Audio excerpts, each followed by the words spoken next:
I'm sitting down with the great men and women inspiring automotive on TimTalks. Automotive leadership and beyond. Welcome, everyone, for yet another edition of TimTalks Leadership and Beyond. You know, you guys know the story. I have the privilege of traveling this beautiful country of ours, going in and out of some of the best and sometimes the worst dealerships in the country. And, you know, when you're on hundreds and hundreds of Zoom calls, almost, I don't want to exaggerate, car guys exaggerate. Let's say I'm on 150 Zoom calls a month, but, you know, there occasionally, and it doesn't happen often, there's that person that stands out, that person that I was like, man, that cat is different. Like I want to learn from that guy. And our guest today, almost after the second or third time, I had the privilege of communicating with him. I'm like, can you please come on TimTalks, as again, we try to pour into the community that has been so good to us in automotive and help leaders, that new GSM, that new GM, that new variable ops director, whatever the case, so we can, as we always say, success leaves clues. So, ladies and gentlemen, it's my pleasure to introduce to you, some of you may know him, Michael Stevens, the variable ops director at the one and only Bob Ruth Ford. Michael, welcome to TimTalks, brother. Thank you, sir. Happy to be here.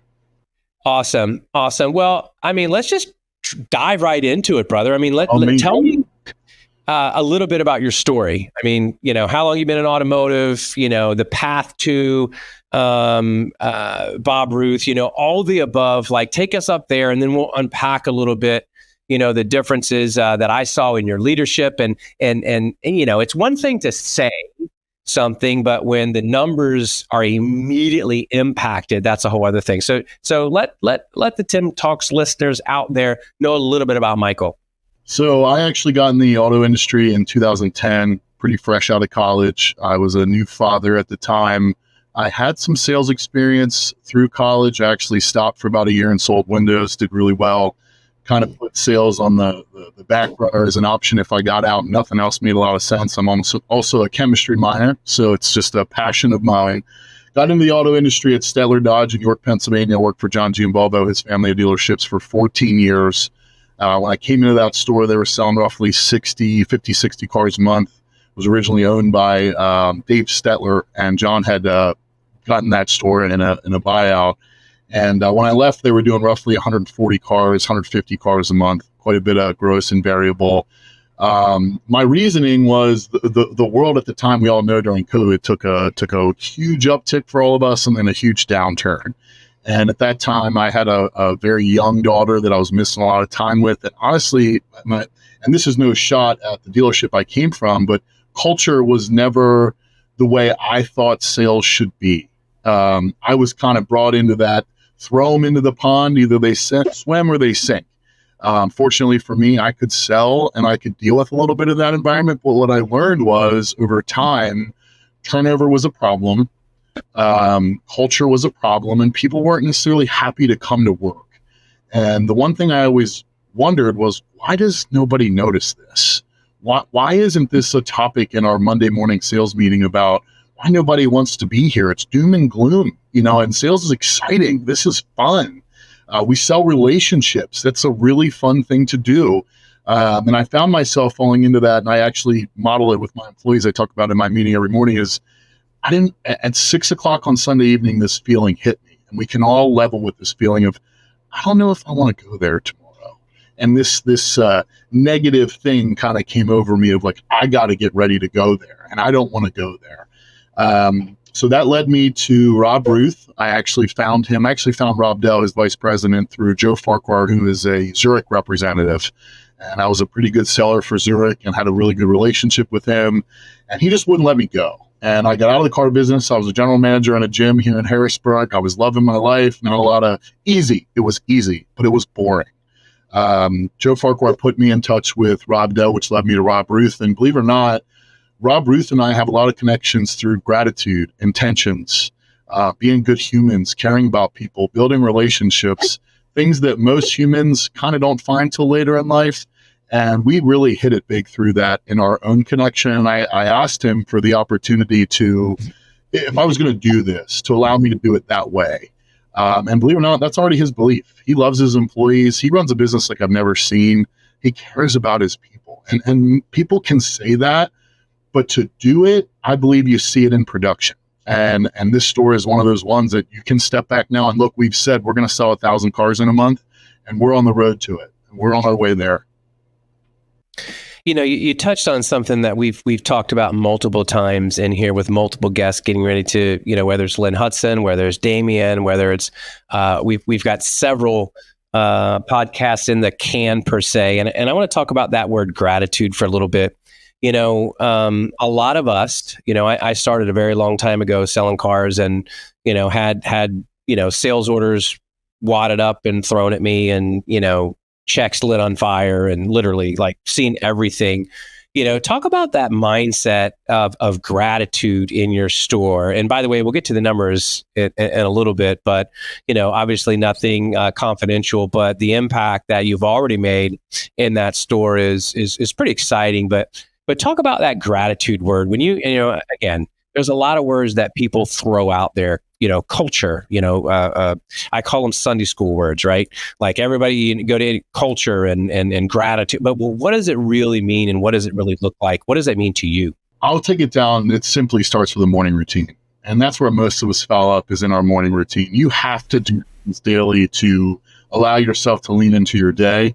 And one of the first things, first off, I don't touch electronics for about the first 30 minutes I'm awake. I believe that you have to ground yourself.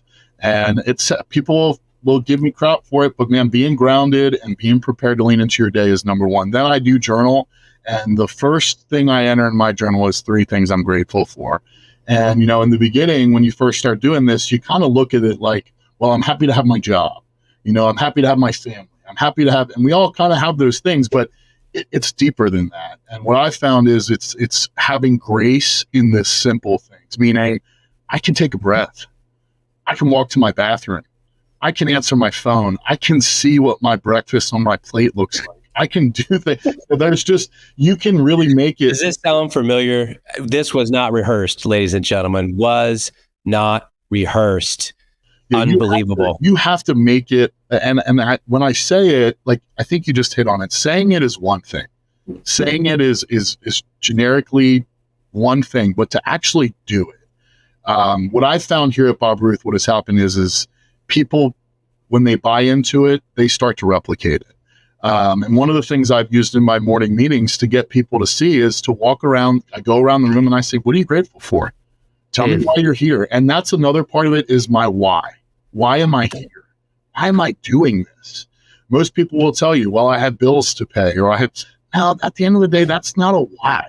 We do it for our kids. We do it because we have passion. We do it because we love it.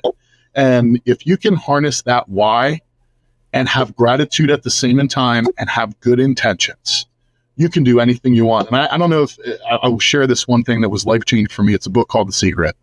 And thoughts become things. I have a band I had made for all of our staff that actually says it. If you think it, and again, people are going to think we're nuts for this, Tim, but if you think it, it will happen. And when we made this hashtag, when we made this hashtag, we all believe it. We all believe we're going to do this. And I know it. When you have enough people believing in something and rowing in that direction, it will happen. That's the fact. It's just a fact. Ladies and gentlemen, the ironic, the fact that you even used, and I used go to the bathroom, and it might sound silly, but my dad, who I love dearly, who gave his life to servicing a community as a pastor of a church, can't go to the bathroom on his own. So daily in my gratitude time, I'm telling you, understanding, listen, turn the volume up a little bit. If you're in your car on your way to work, if you're getting ready to have a sales meeting, I'm telling you, man, I got some news last night. The guy that hired me gave me my first manager job 27 years ago. Had no idea. Shame on me for not being in touch with him. Bart Barton passed away. I found out last night. 62 years old. 62 years old. The guy that took me out of the dealership, not out of the one dealership that I was in, placed me, probably shouldn't have, but placed me as a finance director. I never spun paper in my life, and we figured it out, right?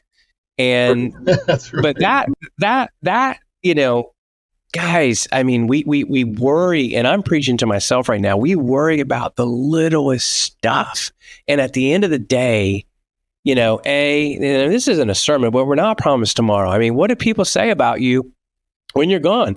And I told my team, and we have a field sales call, and I don't know, it doesn't really matter, but I basically took back over. I'm passionate about sales. Our company grew at an exorbitant rate. But I, did the co-founder thing, and that obviously doesn't change, but took sales back over not quite even 90 days ago. And one thing that I've been pouring into my people is exactly what you just said, is you have to believe it. Not only believe it, write it down.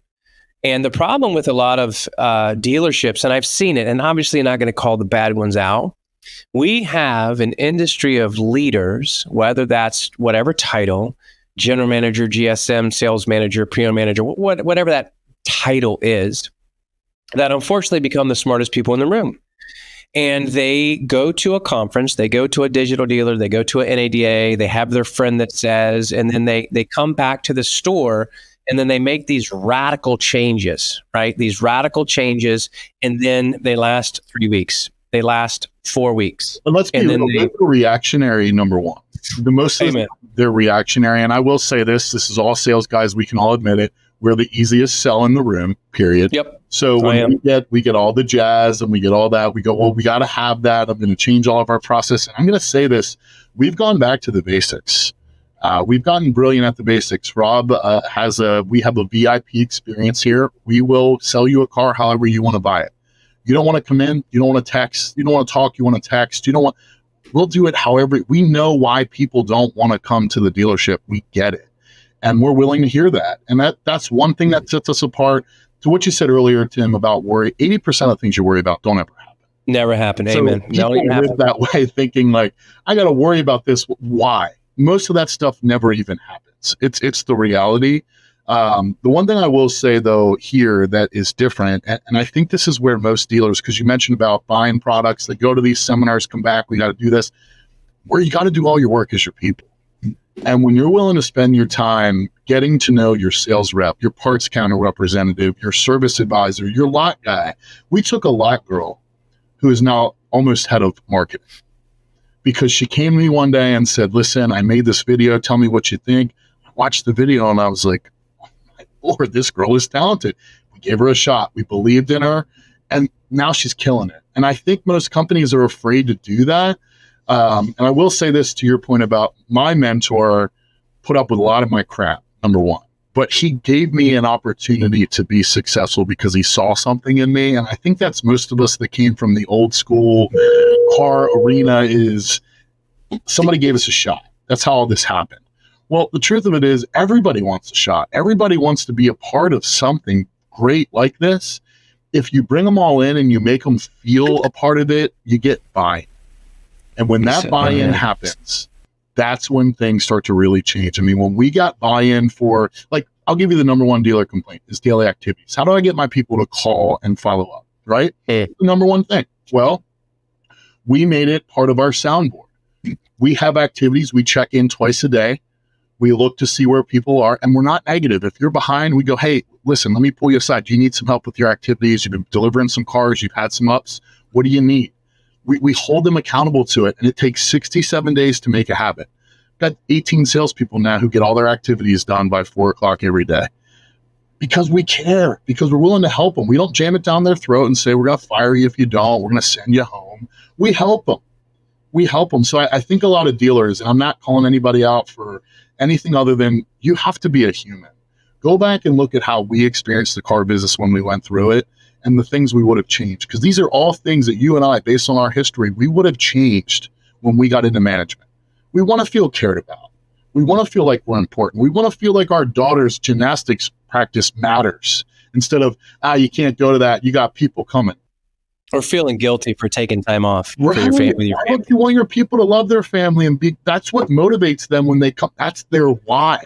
That's why they do all this. So you take that away from them. Now you just created an employee that's a number. No, I believe it.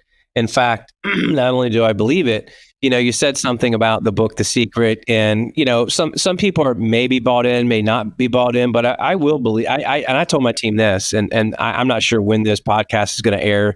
Guarantee it's not going to air before tomorrow, because my sales meeting tomorrow, we got a pretty big remote team, and I think it's extremely important we have the power to speak things into life. We really do. They say that there are multiple sayings. Zig Ziglar, positive thinking doesn't work 100% of the time, but negative thinking does, right? If you think you can or you think you can't, you're right. All that, there's a reason that these things are out there. And the exercise that I'm going to take my team through is physically writing down.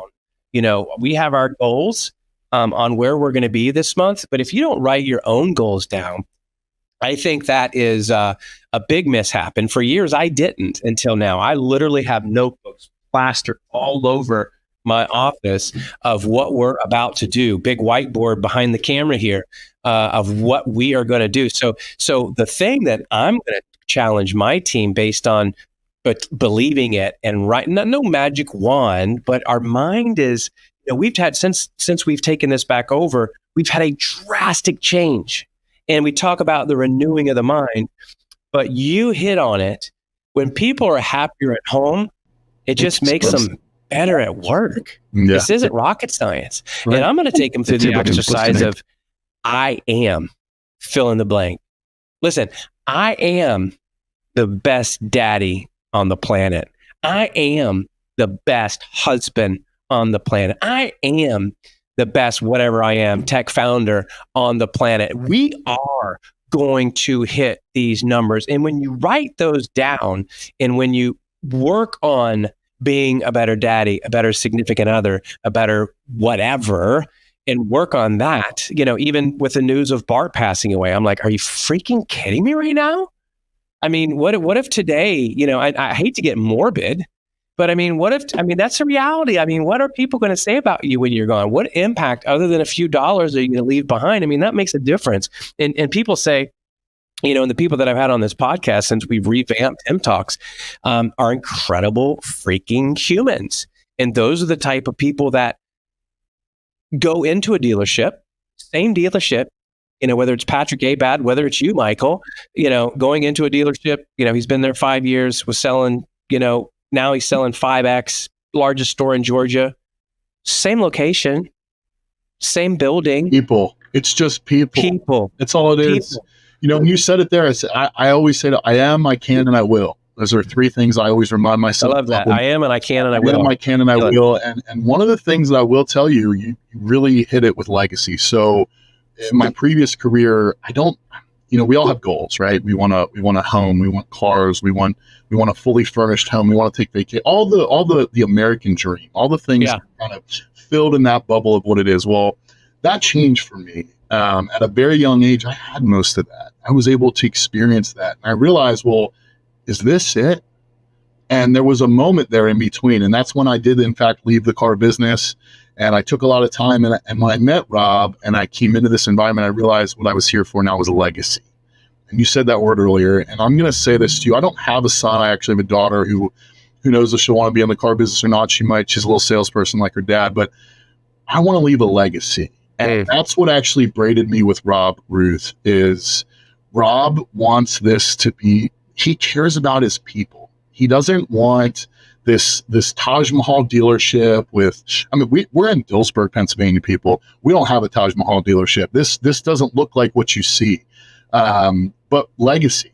I want people to look back and go, that was a great place to work. And it was fun. And I was a part of something that I've never felt as a part of before. And it was my job. This wasn't an extracurricular activity. This wasn't a hobby. I got paid to do this. When you can create that, that can go forever. And when I have meetings, I tell it's a controlled burn. Once it starts burning, you won't stop it. It's going to keep, and that's culture. And what happens to the leaders out there that are going, well, how do I do that? Where do I start? Well, you start with yourself.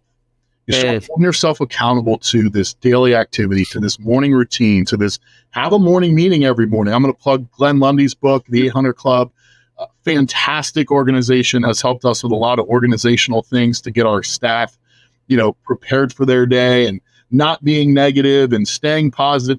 There's just a way as a leader, but you got to start with yourself. And once you start holding yourself accountable to that, you will find that when you start creating culture will push out the bad parts of the herd. It'll actually smoke them out. They'll come out. They'll realize, I don't belong here. I'm not going to fit into this. And your job gets really easy from that perspective, because now people are calling me who say, I'm hearing about Bob Ruth. I'm hearing about what you're doing. I want to be a part of this. I mean, finance directors, GMs are selling cars for us now with the, hey, I'll wait to move up, but I want to work here. This is where I want to do it. I mean, that just sends a message in itself, No, that's incredible. In fact, 20 years ago, September, I left an elevated role to come as a sales manager at a group here in Atlanta, the great Hennessy organization. And I did the exact same. I want to, I just want to be a part of the Hennessy organization. And I think that Maxwell nailed it. It's, and I've mentioned it several times in here. But again, success leaves clues, and this isn't rocket science. You've said it 100. Well, you haven't said it 100. You've said it 10 times. It's about people. It's about people. About people. But it's the steadfastness of drawing the line in the sand. This is where we're going, and we're not deviating from it.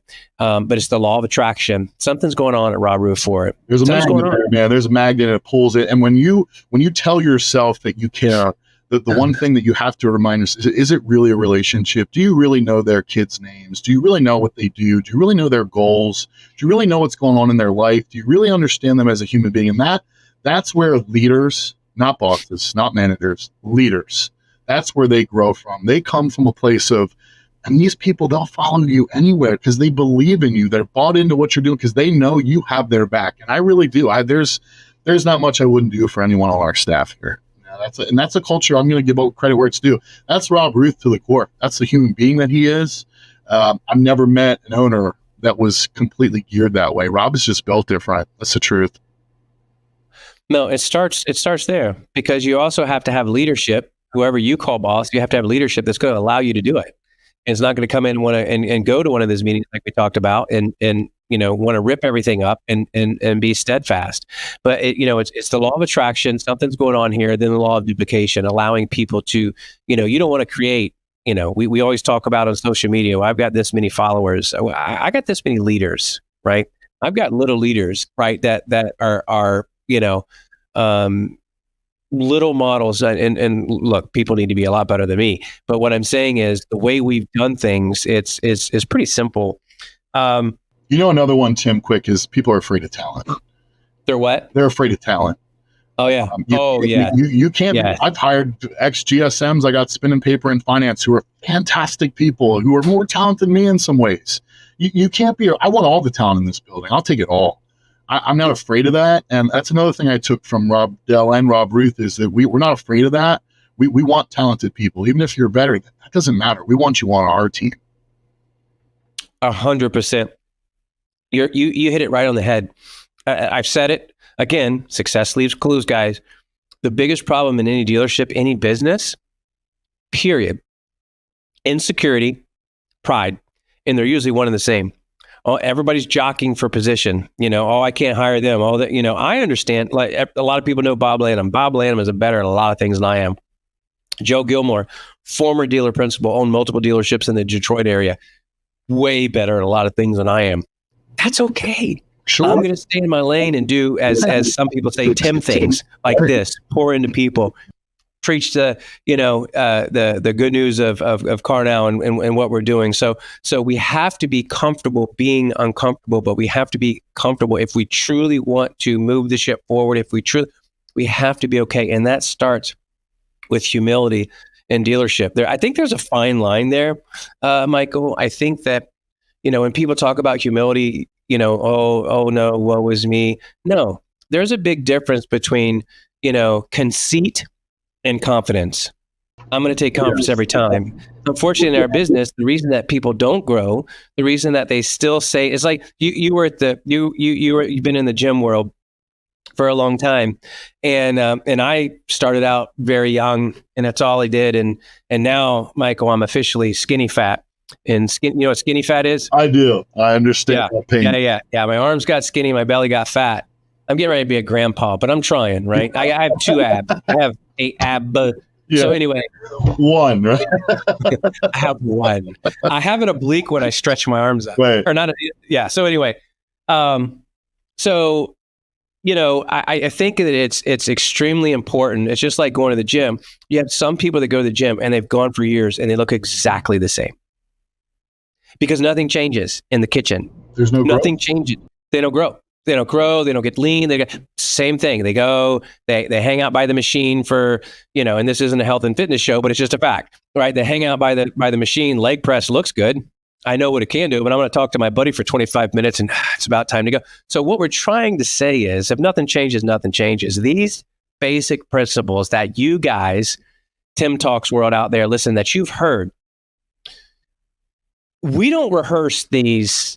With these, I got on the phone with Michael 5 minutes before and say, "Hey, listen, I just want you to, I just want you to tell your story." And the fact that he talks about, I am, I can, I will, which I wrote down, which I'm going to add to my sales meeting, other than just I am tomorrow. And the fact that he talks about he's grateful every morning for going to the bathroom, and everybody, you guys know, being able to go to the bathroom on your own. And I'm not trying to be silly or gross. I mean, it's just, guys, we have so much to be thankful for. And when we start our day that way, everything changes. So Michael, go ahead. Our business. This made my life fun again. This made everything I do worth it. This brought back all the things that I thought I couldn't get back that were gone. It brought it all back in that one simple thing. And I'll leave you with this. A lot of the things that we think we don't want to do is where the real change is. So if you're willing to do the things that you don't want to do, that's where you're going to find the most growth. And you said the word uncomfortable. Get uncomfortable. That's the truth. I always tell people, I'll use the Wolf of Wall Street. He says, pick up the phone.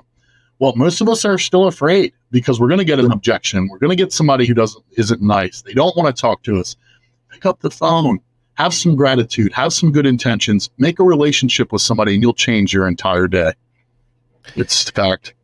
Michael, I have no word. This has been a great episode. Hopefully, ladies and gentlemen, you've learned something today from Michael Stevens, Bob Ruth Ford. Shout out to Bob Ruth. Michael, you wouldn't be able to do what you do without his leadership and him allowing you to do that. So I would argue that the growth that you have seen in a very short period of time on this mentality is because of that. Yep. So, 1 minute, as you're talking to that brand new GM, that brand new GSM, as we've just got we got like a minute 50 left. You're talking to that person, maybe bend their ear a little bit. Like, what's one thing that you want to just whisper in their ear as they're either starting their new career or sitting at a brand new spot or a brand new store? Make relationships. That's where we fail. Is we walk past people in the hallway at work and we don't really know them. When you know them, you can find their why. When you know their why, you have all the power in the world. And that's where leaders, and I'm going to say it, if you call yourself a leader, you better be a servant leader, because leaders are bosses. Bosses aren't leaders. And you have to be able to know your people and understand why they're here. And if you know that, you harness all the power. That's what brought them here. It's that magnet you're talking about. And that's what's happening here with us, is we've realized that if you care about, genuinely care, not just the typical I care, no, really care. Why are they here? Find their why.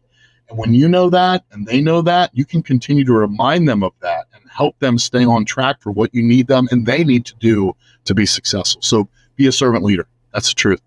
I love it.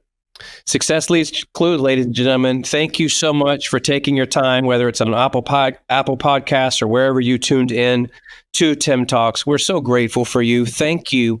Thank you for the kind words for the Damien podcast that was just released not too long ago. I had some people, friends of mine, say, "Hey, I use that for my sales meeting." Look, we want just to pour into the community that's been so good to us. Listen, as we always say here on Tim Talks, listen, no one is smarter than everyone. Let's just continue to get better together. Until next time.